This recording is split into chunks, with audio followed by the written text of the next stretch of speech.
Now, we did hear from Mr. Kerry earlier about U.S. relations with Israel, and here's what he said. No American administration has done more for Israel's security than Barack Obama's.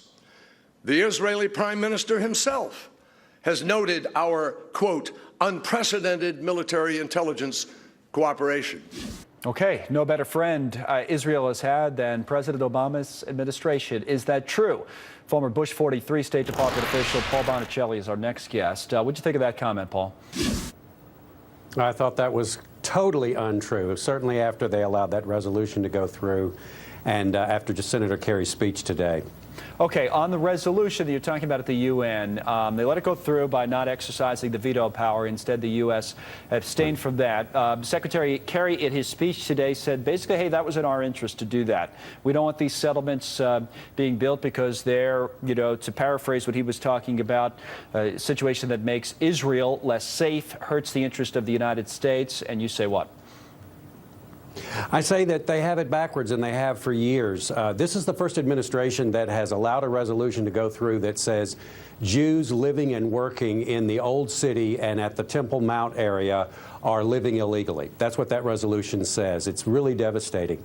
But beyond that, the biggest problem has always been the Obama administration and Secretary Kerry believe that the problem is Israeli settlements and not Palestinian violence. You can't have a peace agreement with people that do not live democratically, that do not live as individual democratic citizens in a country where they rule themselves, and that's not what Palestine is. So the problem here is the administration has decided to get back at Netanyahu and get back at Israel, really the Israeli voters who have kept Netanyahu in power for not seeing the world the way they do. Now, he tried to play both sides of that with critical comments, as I'm sure you heard, about Hamas and everything else, but you're saying that by bringing up the settlements, that's just not the right way to go. I mean, some have argued on their side of it that, hey, listen, if we have these in place, then we can never have that next conversation about a two-state solution, and we can just never get there. Right, and somebody who prides himself on being such a great diplomat as Senator Kerry does should know that you do not require one side to give up all of their leverage before you have the negotiations, and that's what this administration has been trying to do. The settlements, in fact, Secretary Kerry has been wrong about the settlements as well. The population increase has not happened. That's only natural births in those areas. And Netanyahu has actually put a freeze on settlements for the last 10 months. Even Secretary Clinton celebrated him for that. It said he's done more than anybody could do. So the Obama administration knows that, but they know that they cannot get the Palestinians to operate as a peaceful society. But Israel can be browbeaten and threatened at the UN with boycotts and other things in order to make them give all the concessions. And then it's the same old Obama foreign policy.